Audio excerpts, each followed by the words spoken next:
mo dito si Uncle. He's just cooking batch by batch, plate by plate nung kanyang legendary char kway teow. Sa video na to, welcome back to Singapore at kakain tayo ng 10 must-try street food dito sa Singapore. Dadalaw tayo sa isa sa mga most underrated hawker centers dito sa Singapore at kakain ng iba't ibang masarap. Pero nito mas makapal pa sa kilay at balbas ko. Authentic. Welcome to Singapore, pare. Cheers. At walang kapares sa Singaporean food. Ready ka na ba? Turo!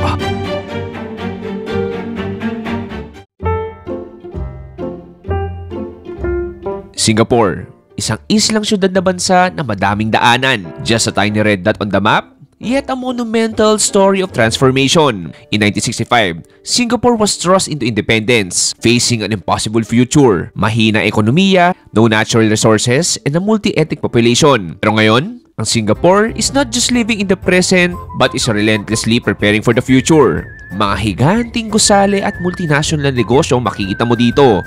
Punong-puno ng mga turista at punong-puno ng pag-asa. Malayong-malayo na mula sa mahirap na pinagdaanan nila. At pagdating sa pagkain, mayroon sila tinatawag dito na hawker center. Ito yung mga food courts kung saan may mga individual food stalls na nagbebenta ng kanya-kanya signature Singaporean dish. At ito yung nagmimistulang melting potluck para sa diverse culture ng bansa, kung saan ang Malay cuisine, Indian cuisine, and most dominantly, ang Chinese cuisine, ay matitikman mo lahat sa isang bubong. There are more than 100 registered hawker centers sa buong Singapore at halos lagpas 1,000 food stalls. At ang tanong, Chewy, sa dinami-dami ng hawker centers sa buong Singapore, ano yung masarap kainan? Okay pare, touchdown. Nandito na tayo sa Old Airport Road Food Center. Pare, I miss this kind of vibes. The hawker center vibes. Alam mo na sa lalim pala ng bubong, sobrang daming food court, sobrang daming food stalls rather. Noong 2022 ay nanggaling tayo dito at nakalibot na rin sa ilang mga pang-turista na hawker centers, katulad ng Chinatown at Maxwell Food Center. At marami-rami na rin tayo nakakain ng authentic Singaporean food. At pagkatapos ng 3 taon, it's time to rest back. At sa series na to, samahan nyo kung puntahan ng ilan sa mga underrated at local hawker centers na wala ganong turista at paborito ng mga lokal. Katulad na lang dito sa Old Airport Road Food Center. Pero itong Old Airport Road, bigyan ko ng konting history. Kung nagsimula yung Old Airport Road, na-establish siya noong 1970s. Ito isang house street hawkers from the former Kalyang Estate. Which is dati, ito yung runway ng Singapore, yung Kalyang Airport. Tapos yung airport na yun nag-close noong 1955. Pero noong 1970s, yung mga hawker stalls sa malapit doon, sama-sama sila sa isang complex, which is ito yun. Sabi nga nila, di ba yung Maxwell, yung Amoy Food Center, Newton Food Center, medyo mga pang-turista na yan. Itong Old Airport, isa to sa mga paborito ng mga lokal, mga Singaporeans since 1970s pa. Anyway, nakikita ko na yung unang food spot natin. Gutom na ako, kumain na tayo. Here? Yeah, chili. Hello. Okay, Pops. Unang food trip natin. Simulan natin sa napaka-Singaporean char kway teow. Michelin Bib Gourmand sila. Singapore Best Foods 2017. Ang daming award nito. So, ito si Uncle. Okay, pare. Ito yung pinaka-char kway teow natin. Oh, that's nice, Uncle. Okay, pare. I'm just loving the action. Kita mo dito si Uncle. He's just cooking batch by batch, plate by plate nung kanyang legendary char kway teow. At sige, umorder na tayo dahil wala pang laman yung tiyan ko. Tara! Ay, lalagay na yung mga ingredients. Goes in. Philippines! Philippines. Oh, look at that.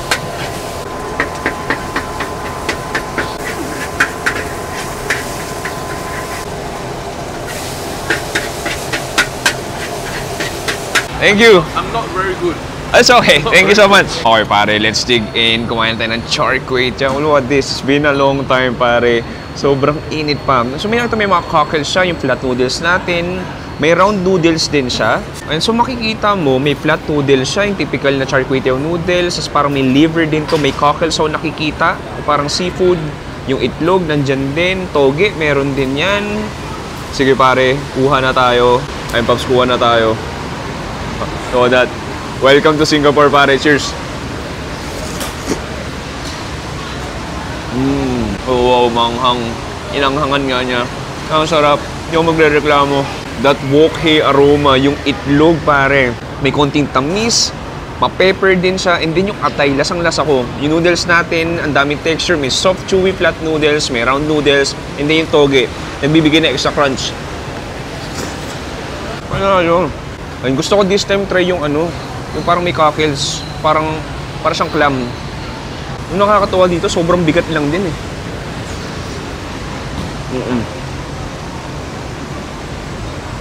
I can't stop eating, sorry. Grabe pare. Alam mo, nakakatuwa yung tinaka kami sa Singapore. Yung Singaporean na ano, na bumibili rin ito, sabi sa akin, good choice daw na dito ako pumunta.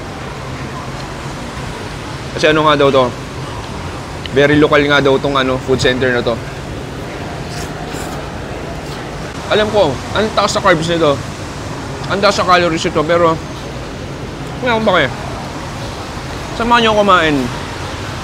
Sabay-sabay tayong huwag mag-diet, pero kailangan mag-workout. Anyway, ubusin ko na to, then hanap natin next food trip dito.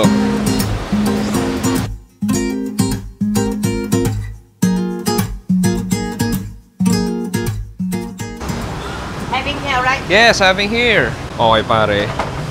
Next natin, meron tayo ditong pork belly curry rice. So yan, si auntie. Siya yung naglagay ng kanin, nag-scoop ng kanin. And then, the veggies. Nice, daming repolyo nun. Then, maglalagay siya ng itlog. And then, this is the pork belly. Grabe lambot. Nice. Okay. And then, kinakat niya. And then, ito na yung pinaka-curry sauce. Okay, extra sauce. Black sauce. Black sauce. Oh, look nice. Nice. Okay pare, next. Ito na yung ating pork belly rice. Wala to sa plano ko. Pero nakita ko, uy, mukhang masarap. Look at this pare. Very vibrant, colorful, neon-like, neon-ish. Color orange yung sauce niya, yung pinaka-curry niya. And then may black sauce na siya tinatawag. Okay, thank you. This is the ice Milo. And dumating na yung Milo ko. Alam mo, ang gusto kong gawin, tikman muna yung pinaka-sauce niya. Kanin muna. Tapos yung pinaka-sauce. Grabe no, ang ano niya. Sobrang gooey. Ayan no. Ang sticky niya. Parang ito yung pinakamalapot na curry sauce na nakita ko. Okay, cheers. Okay. Okay. Very subtle. I mean, of course, yung curry flavor nandun. Chinese curry siya eh. Masasabi mo hindi siya yung Indian masala curry na sobrang mas spice. Ito sakto lang. Very subtle pero nandun pa rin yung curry flavor. Sobrang sticky. Yeah, definitely malapot siya. Okay. I'm ready for the protein. So this time, okay, wait lang. Ito yung kailangan natin gawin, yung itlog. Ay, matigas na, sayang. Mas masarap sana kung yung itlog medyo mamasa-masa. Gusto ko lagyan ng extra black sauce. And kuha tayo ng pork belly, kuha tayo ng itlog, kanin. Okay, cheers.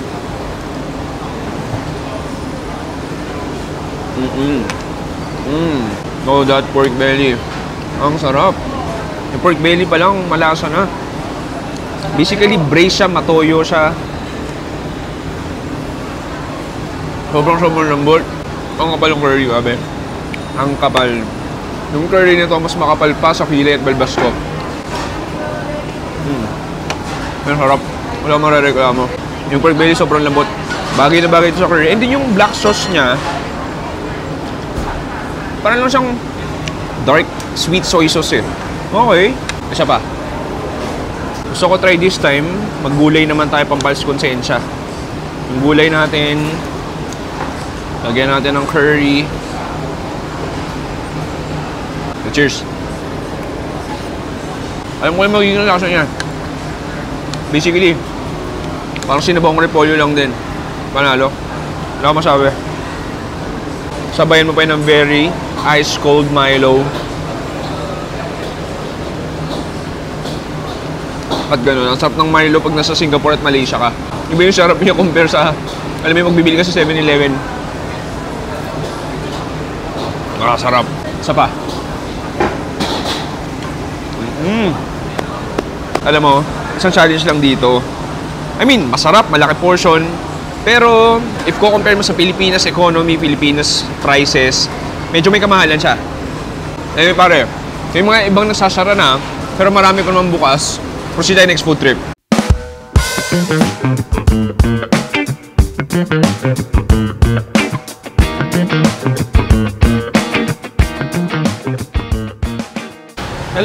one spicy ota.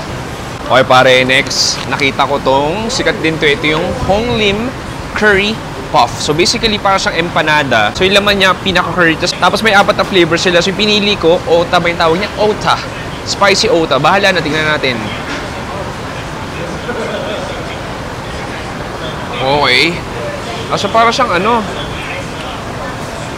medyo hindi ko maintindihan kung anong klaseng pagkain to. Feel ko ano eh, parang tong otak-otak. Parang fish paste. So, tingnan natin. Oo nga. Oh, definitely, it's freaking spicy. Curry flavor na nun. Ang ganda ng consistency. Yung pinaka-bread pa lang nila, parang pinaka-empanada. Ang ganda ng kalidad. Flaky, crispy. May konting lambot pa rin na parang tinapay. And then, manamis-namis na rin siya. And then yung pinaka-loob natin, basically parang siyang spicy fish paste, parang ganun. Malat-alat din siya. Tapos yung texture niya, naguguluhan ako. Parang siyang tofu yun. Parang tofu siya. Anyway pare, okay na merienda to. Hanap pa tayo next food trip. Pansinin mo, dito sa Singapore, bawal lang mahiyain dahil kanya-kanyang diskarte para makakuha ng lamesa. O kaya naman, huwag kang mahihiya na makishare ng table at sabay-sabay kayo kumain ng mga kapwa foodie mo dito. Pansin mo, iba dito, nakapang bahay lang, walang arte-arte at gusto lang nila kumain ng masarap na Singaporean food. At speak of Singaporean food, halika, maghanap tayo ng next food trip.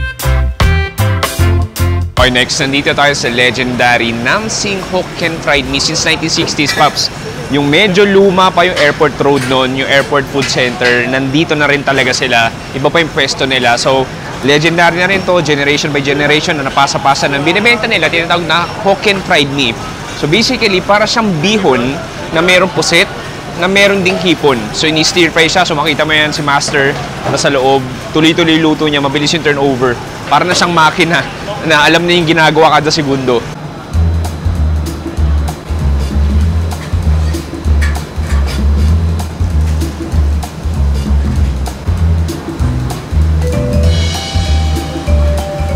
Ayun pare, so nandito ako sa likod ng kusina nila. So parang ako nakakulong ngayon. Si Uncle yung sabi ko makina, sabi ni Sir, siguro feel ko daddy niya na to eh. Walang tigil daw yan mula sa isang umaga hanggang alas 9 ng gabi nandito sila. Isang produkto lang binibenta nila. At sabi ko nga, sa pag-iikot ko sa Asia, kapag yung isang tindahan, isa lang yung binibenta, somehow it's a good sign dahil nagpo-focus sila sa quality. Anyway, umorder na tayo.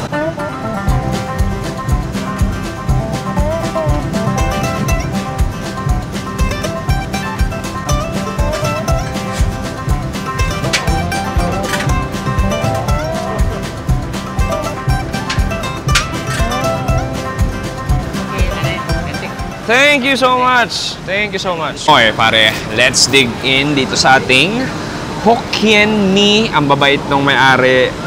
I mean, nagigets ko ba sila successful? Sobrang friendly nila.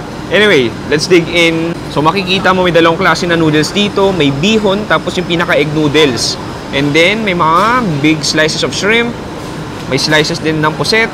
Sige, gawin ko. Gusto ko munang tikman yung pinaka-noodles. May spoon sila, no? Kasi medyo, maninipis eh. Para madali mong makain. Cheers, pare.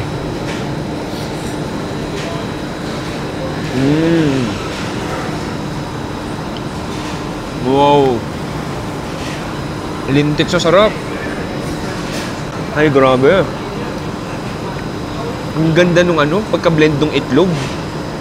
Ang kada butil ng scrambled egg. Naging creamy siya, naging oily. Tapos sumasama sa bawat hibla ng noodles. Ang sarap nun. And then yung woki na lasa nandun. May mga togi din yung lalasahan. Gisado flavor. Pero sabi nila, mas masarap yan if titimplahan mo ng, diba? Para sa Pilipinas lang din. Kalamansi. Tapos buhusan mo ng sili. Ayan. O diba? Nasama rin yung buto. And then halu-haluin natin. Haluin natin. And this time, kakagat naman ako nung may hipon. Sige. Kagat tayo nung may... Uy, ang sarap nito. Ayan, may hipon. Tsaka puset. Okay, cheers.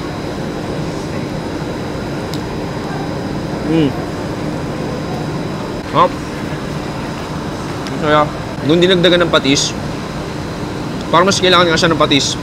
Para mas umalat. Doon, masarap na siya kasi isa.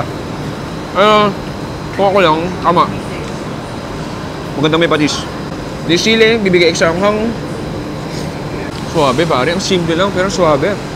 Parang, okay, nagigets ko. Quality is quality. Tapos yung puset, kung hipon, welcome to Singapore. Ang bira, sa sarap. Anyway pare, medyo nabubusog na ako. Pero hanap pa tayo ng mga ilang pagkain dito sa Old Airport. Cheers!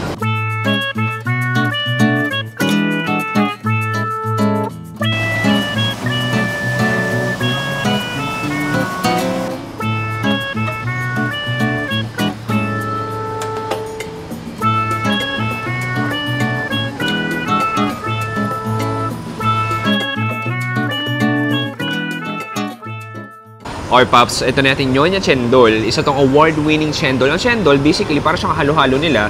Shaved ice siya na may iba-ibang toppings. Pero usually, katulad ito yung classic. So, meron tong parang yung green gulaman nila, sweet corn, tapos gatas, shaved ice, tapos yung pinaka-brown, yan yung parang tinatawag na kachang. O basically, parang brown sugar syrup. Sige, halu-haluin muna natin. Nakikita ko, si Uncle kanina, inahalo nyo sa ilalim. Ayan, hinahalo niya sa ilalim eh. Ginagaya ko lang siya. Pero ba't ganun? Parang hindi ko magawa. Sige, alam mo, mamaya ako na. Umaapaw na eh. Tikman ko muna. Cheers!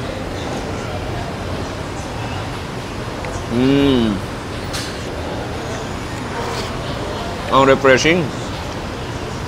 After lahat, ng savory, gravy-like, and very flavorful naman na kain natin. Pang palate cleanser. Yung kachang, yung parang sweet syrup, parang siyang roasted na sugar eh. Parang ganun. I mean, ayun, alam mo na kaya latik, di ba? Basically, latik. Ito, watery version lang siya. Mais masarap, matamis, yung jelly, extra texture, shaved ice, it gives you extra coldness. Parang yung ex mo. Ang sobrang refreshing lang ito. Alam mo, maganda talaga sa Singapore, pansin ko, sobrang friendly ng mga tao talaga. Like, kanina pa ako, nakita na, nagka-camera ako, kumakain ako. Ngiti sila ng ngiti, tawa sila ng tawa. Lalo yung mga medyo mga lolo-lola na. Tawa sila ng tawa, tungtuwa sila. Ano, panalo to? Okay, ganda to. Kasi, nare-refresh yung palate ko. Ready pa ako maghanap ng uling kakainin natin. Gusto yung medyo bigatin.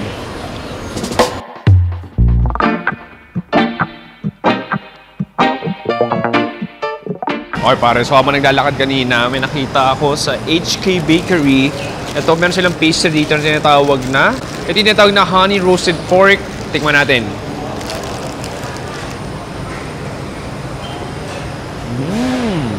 Parang siyang pie. O, alam mo yung basically pie sa McDonald's, Jollibee. Parang ganun. Tapos yung corne niya, hindi ka lang, ano? Yung karne parang asado manamis-namis, medyo smoky. Dawa ko para sa akin na, medyo kulang ng karne. Anyway, tinikman ko lang dahil mukhang masarap. Hanap tayo ng huling food trip natin.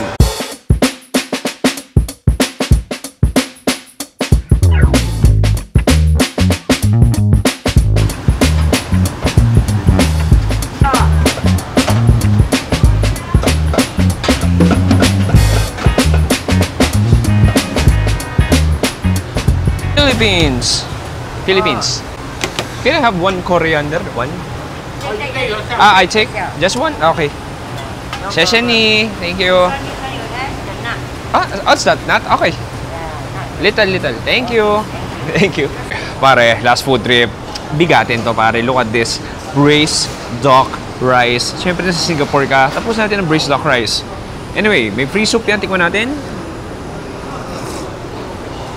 Wow, very herbal ang lasa niya. Hindi ko in-expect. May konting sweetness. There's a funky anggo taste to it. Okay, lasa herbal soup. I mean, I'm not a fan, pero baka ikaw fan ka niya. Punta na tayo dito. Look how pretty that is, pare. May marereklamo ka ba dyan? Ang ganda, no? So, may beans. So, may peanuts tayo dito. May tofu, egg. Ito parang sambal or chili paste. Ito may red sauce. And then yung pinaka-braised duck natin. Sige. Gusto ko tikman muna yung braised duck lang. Tsaka kanin. Ay, wala munang sauces. Cheers.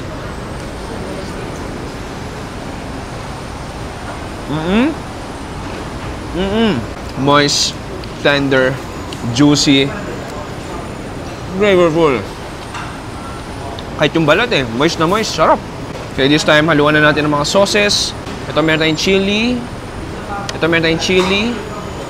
Ito parang red sauce na hindi ko masabi. Buha tayo ng kanin. Konting cilantro o coriander. Cheers!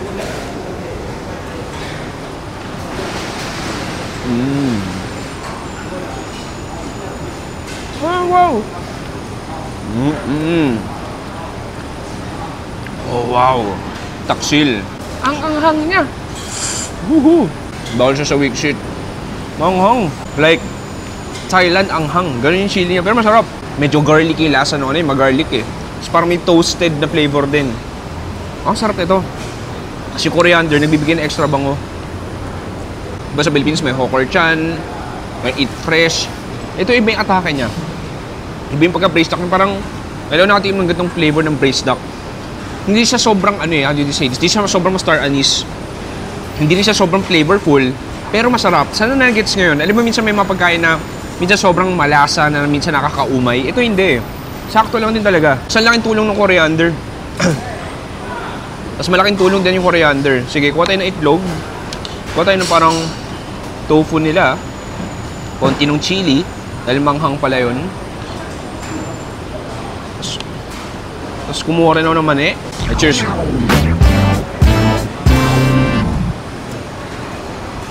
Oh. Ano?